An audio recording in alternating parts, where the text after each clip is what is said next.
Hi, my name is Cameron Carlson with AnimeLocation.tv. I'm here at Matsuricon 2023 with all of our wonderful DJs.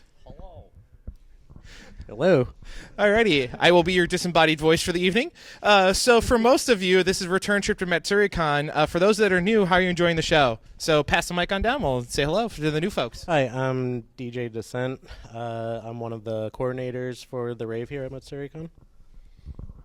Hi, I'm Adinga. I'm the other coordinator for the rave here at Matsuricon. My name is DJ 4X. I am the rave staff manager this year at Matsuricon. I'm WT Snacks. This is my first year, and I'm headlining the Saturday Night Rave tonight. I'm DJ Reflection. I was last night from 1 to 2. Hi, I'm Tamarax. I'm from Montreal, Quebec, and I am also playing tonight. Hello, I'm T-Cake. I'm a hardstyle DJ. I'll be playing tonight as well. And my name is Ralph. I go by Ralphington. I'll be opening for tonight from North Carolina. Alrighty, for those that are new, why don't you? How do you feel about being here for the first time? I'm excited. The very first convention I ever played was in 2017 in Ohio at ColossalCon, so it's nice to play in Ohio again. And it's my first time at Matsuri, which I've heard great things about from all of these people before. So. All right. Anybody else new? I like the idea that the joke online when I first told everyone that I'm going to Ohio, everyone's like, that's not a real place. So it's apparently it is. It's not a test site, and I'm very excited. It's nice here. It's very big. Last night was my first night. This is my first Matsuricon I've DJ'd. I've had a blast. Last night was a lot of fun, and I look forward to tonight to see all of the other wonderful talent that we've got. Yeah. Alrighty. So again, being DJs, you guys really rely on flow of energy and movement in the crowd. How do you guys make sure that you're playing the right beats, right sounds to really get the crowd going and having a really good time when you're doing your set? I mean, I've actually watched a few of you do your sets, so I get the flow, I get the feel. So what's it like when you guys are trying to make the crowd, pretty much bounce and shake the floor? For me, I think it's a combination of set planning as well as just on-the-fly decisions. I know for a lot of us, we look at the crowd, kind of just get the feel for them as we're playing, and kind of some of us can adjust for that, but a lot of us also like put planning into a good mixture of like downtime, heavy beats, peak time of the set. So, anyone want to add? Yeah, I do. So I used to improvise my sets when I started DJing for conventions, and it's a lot of fun to do that, especially because you can adjust to the crowd on the fly. You kind of keep an eye on them, right? I do a lot of planning now because I feel that it's a more fulfilling creative outlet for me personally. So I simultaneously am like, I really want to play what I want to play. I want people to experience, this stuff that I think is really good, but also, kind of like Descent said, I will deliberately pace the set in ways where like there's a halftime track or a quieter track and then something heavier and then something quieter, and sort of, let people get a breather in between, especially like last night where I played some faster stuff. And it was interesting because I was doing like the crowd check, but I could probably see about 20 people and then just fog. So that changed the the experience for me. It was kind of nice because it just let me really focus on my side of what I'm doing, As someone who heavily pre-plans his sets and bases them around concepts, I tend to watch the crowd to see if people are getting down with what I'm doing, and I over-plan my set. So I will pack like an hour and a half of music in for an hour and be like, okay, they're not enjoying this so much. I'm going to switch to a different genre because I play heavy multi-genre sets. So if I need downtime, I can switch up to something with a longer breakdown. If I need more uptime, I'm going to play, like I played some big room techno last night. So I was able to really build in more uptime into the set to get people really moving. Sorry, I just passed it down the line. My bad. Wrong way. As someone who plays both clubs and conventions, in a club you have a much smaller stage, much more of a dance floor control, and they're completely off the cuff on the fly, whereas the more conventions I played, I used to do them completely off the cuff. and it works. You can read the crowd, but then there's the case of like sometimes you can't see the crowd, so you can't tell. And also, sometimes you're playing for such a big crowd that it's just a movement of people. You can look at pockets of people and see what they're enjoying, but you're playing to too many people to really play to the entire crowd. Not everyone's going to like everything that you play. So purposely, in every kind of set that I do, I play as many genres as I can, especially at something like a convention dance, where even if it might be called a rave, these are not people that necessarily go to raves. They might not even go out to the club. They like all different kinds of genres. The only factor that is bringing all these people together is that they are at a fandom convention, in this case, an anime convention. So I try and focus on Japanese music and anime remixes and things like that. And it takes a lot of planning to do something right, both either in prep or in just planning out a set and being able to pivot if, you're playing fast music and the crowd is just not having it. But you can plan things in a way where there's an ebb and flow and how you get there. And that's kind of the things that you learn to do off the cuff, but it's a lot easier in a small environment, whereas on a big stage, give them the best set that you got. If you can pre-plan it and have all those points already hit, you know how people are going to react to certain things, you can plan it in that way. But it really is just a hit or miss. You eventually come to learn what works and what doesn't. And that's part of the fun of it.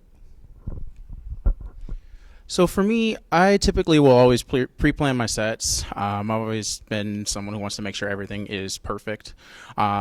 So for me, the way I understand how the crowd is going to be is because I used to be in the crowd.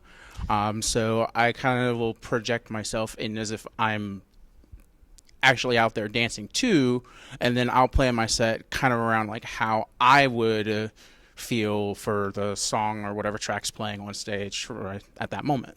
That's generally how I do it.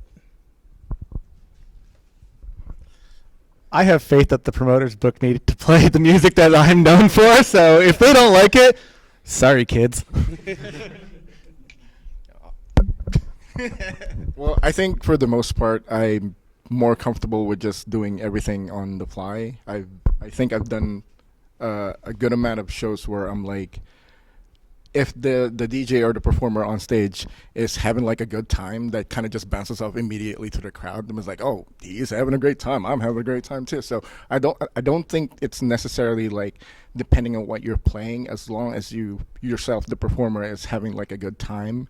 The crowd will see that, and it's an easily like energy that people will immediately like pick up. So like, say for example, if you're playing at anime conventions, I'll be like, all right, I'm going to play a lot of anime stuff. Or if you're like Ski said, if you're at a club, you'll play a lot of like club music and stuff.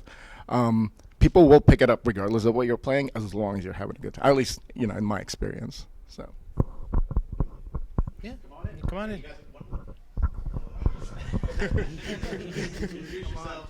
He finally awake. It took me a little while to get this ready. So, hello, I'm Mesmerist. I'm here too. Well, we love having you. Thank you coming out. So, again, now you get to jump into the most fun question. AI, how will it impact you guys going forward as DJs? Do you feel it's going to help or hinder you guys? For AI, I feel really indifferent right now towards it. I don't really see it as a positive or as a negative.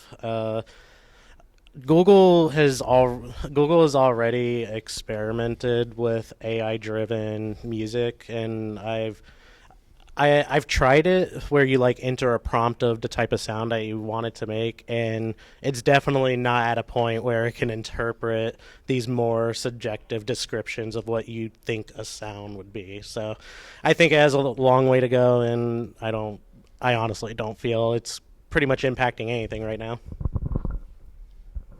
Yeah, kind of in that boat. It's definitely not smart enough yet to create a song right from scratch.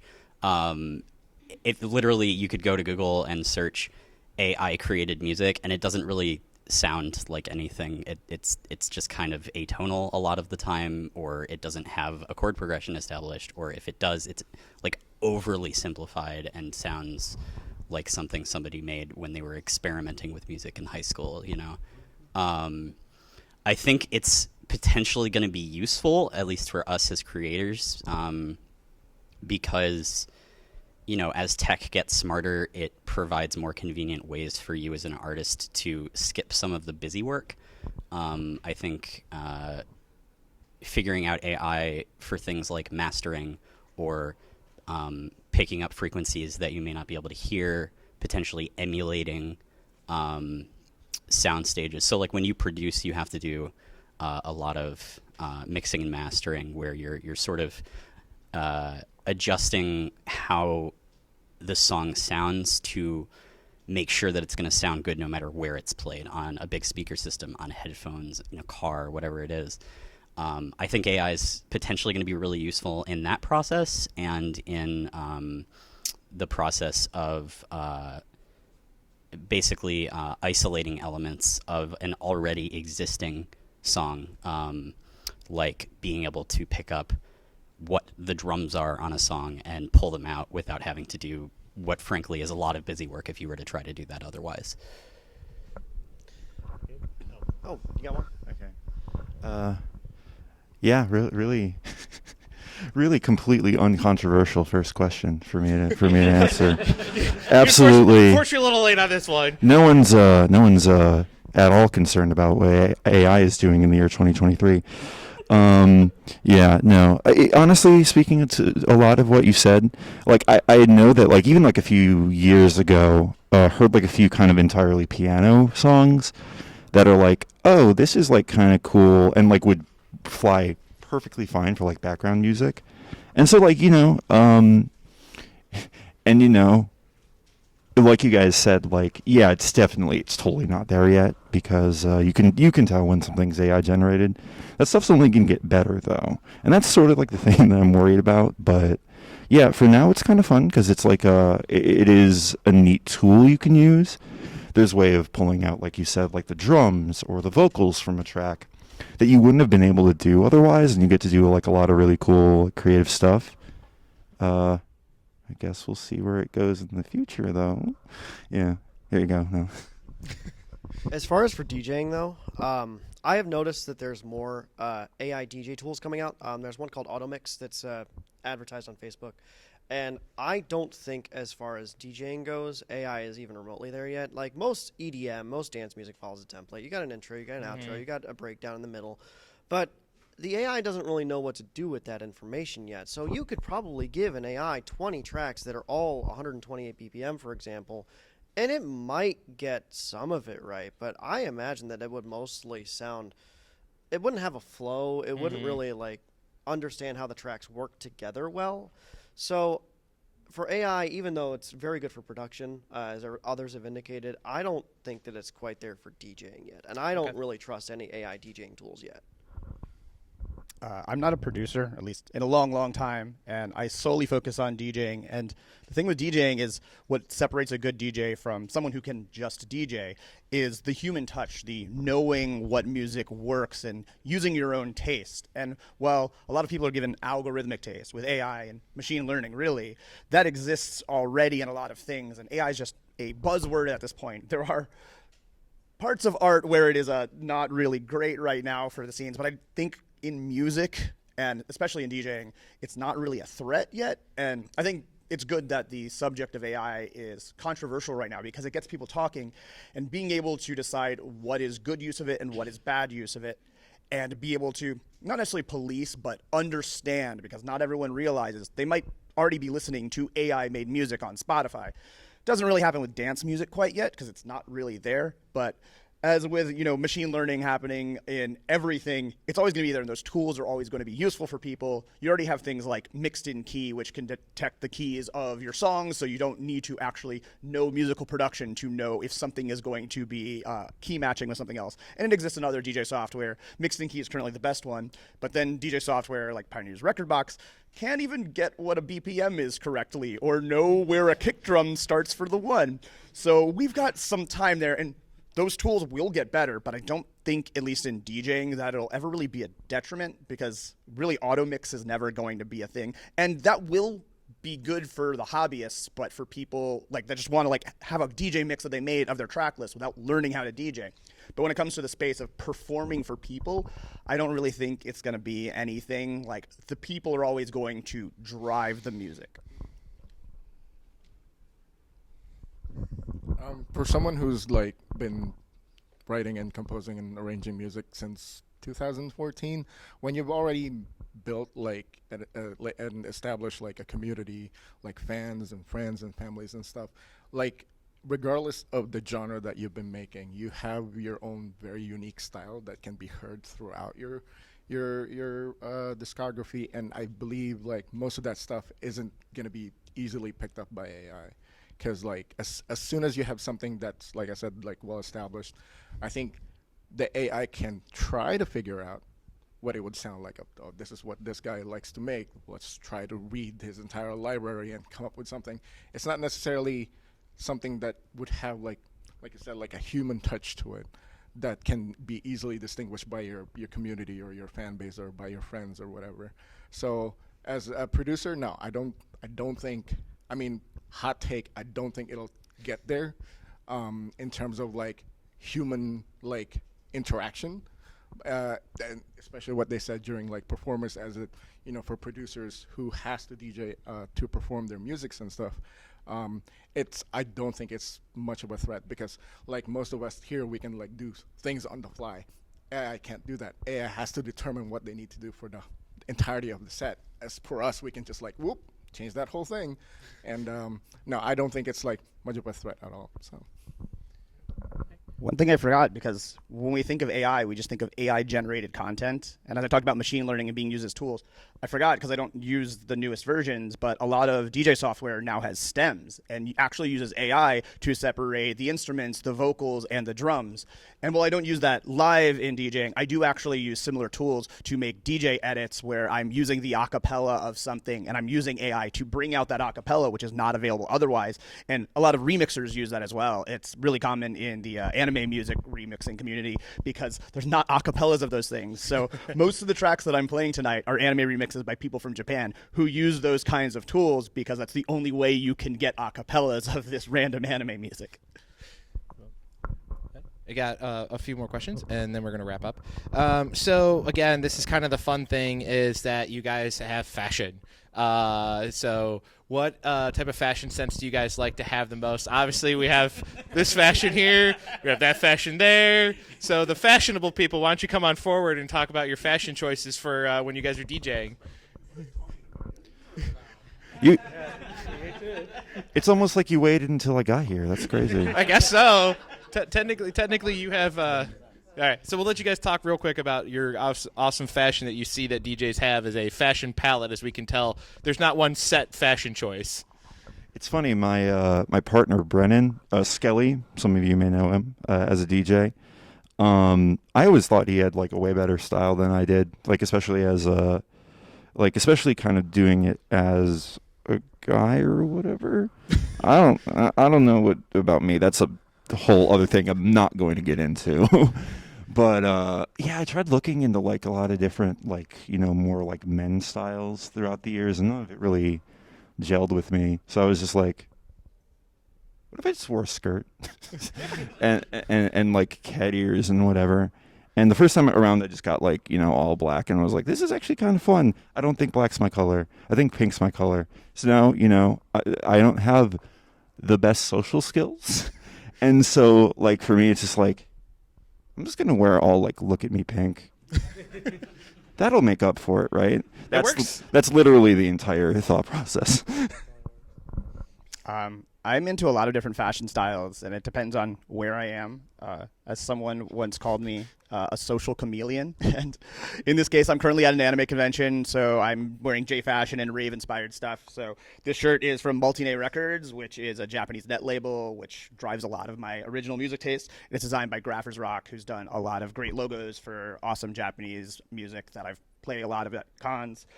These pants are from Cyberdog, which is an awesome brand out of the UK, and just like giant warehouse of rave wear. And you got like crazy, like bright but pink raver pants. That's awesome. You don't see that a lot.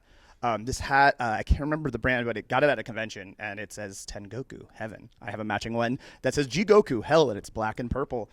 And I just try to wear things that fit the vibe of what I'm going to be doing, either outside of music, but especially in music. I'm like, okay, well, this is the kind of music that I play. I'm wearing a label of the kind of music that I play, so I show that off. And this is like a super rare shirt, probably like 100 of them made, and able to find it secondhand Japanese. So way more than I will ever sell it for. I will never give this up.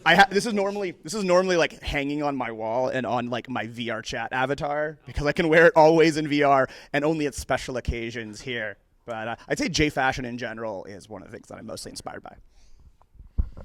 So my fashion is more, the foundation is just wear comfortable, and then mainly streetwear, I guess. What I'm wearing right now is not really what I usually wear because it's summer and I'm limited with the heat. But yeah, as you see, I like to wear all black because I'm also lazy because I don't like keeping my clothes clean. So there's that. And yeah, so but just wearing streetwear, comfortable clothing is too basic. So I kind of look for like graphic wear. So like this one is like a iteration of Zelda kind of thing. So yeah, like it's cool. I got this. And yeah, combine that with anime, you get anime streetwear. So I have a lot of anime streetwear I like to wear for when I'm performing. So yeah. I like to wear chunky shoes. Sometimes like cargo pants that are like tapered at the end. Mostly for the shirts, I like to wear stuff that are like easily grab people's attention. Yeah, meme town all the way out there. Like I feel like tonight I have like a couple of options to wear like word shirts that says either EO people or my current favorite is the one that says birds aren't real. So it's those type of like things that's so obscure that like people will be like, they just look at it like regardless of what it is. I think it's like Tim said, it's a bit more of like the comfortable side as well as just being fun in general. So that's what I like. So yeah.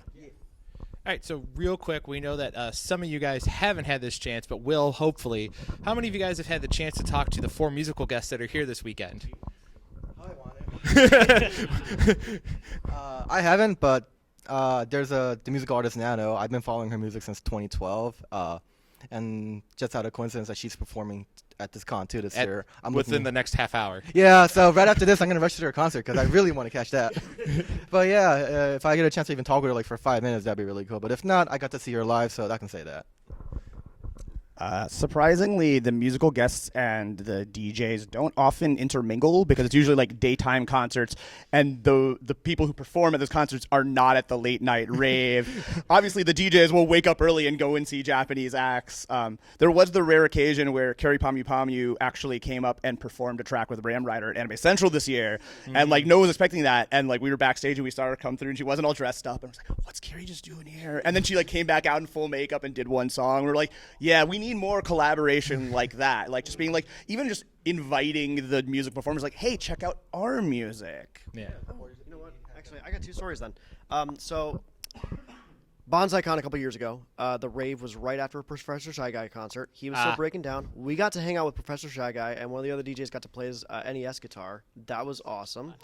And then Colossal Con one year, Kaja was there, and they were still hanging out backstage. They hung out backstage for the entirety of like 2 sets Saturday night, and it was really awesome to get to hang out with them backstage. They were really getting down with the entire set.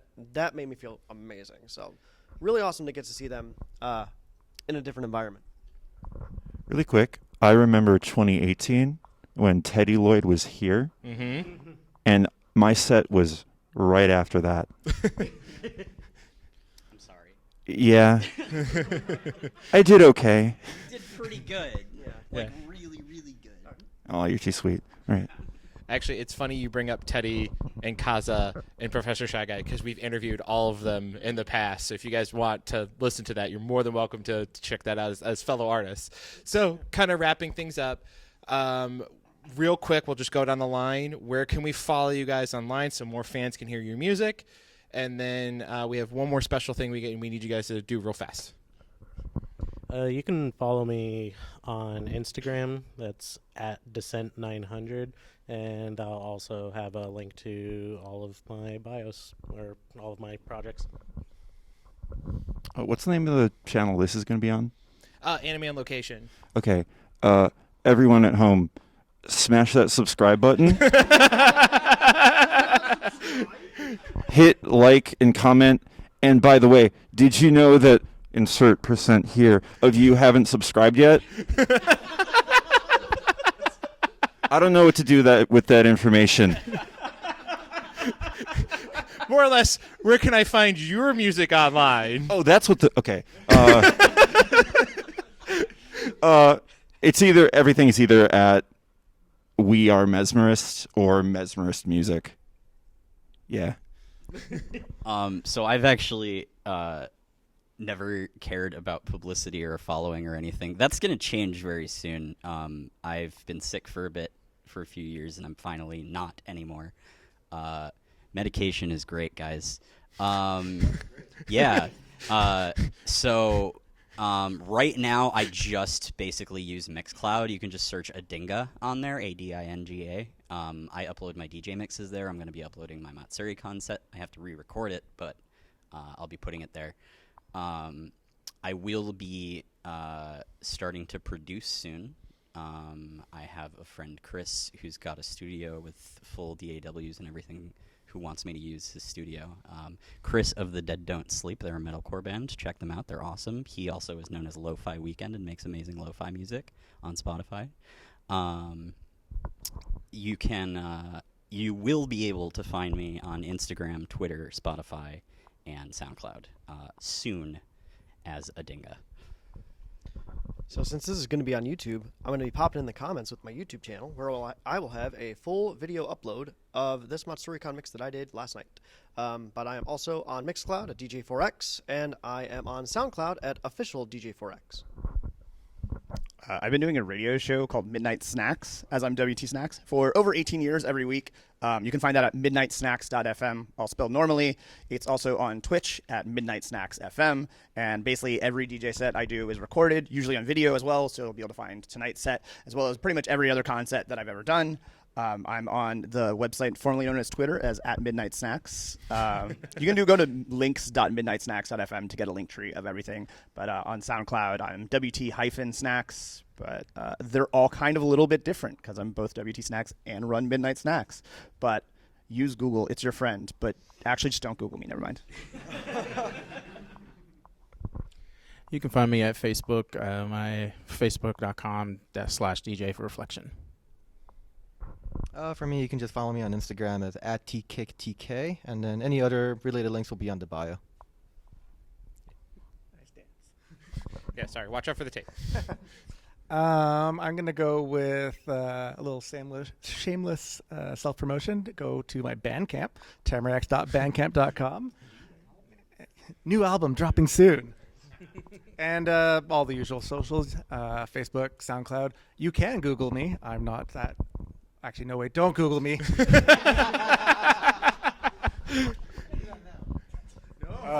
All my official releases are all on Spotify, Tidal, all that streaming sites that you use. Google Music, YouTube Music as well. All my socials are Ralphington except for Instagram because there's some health nut lady that took Ralphington. so it's I'm not even kidding. And so outside of everything that is Ralphington, it's Ralphington Music on Instagram. So.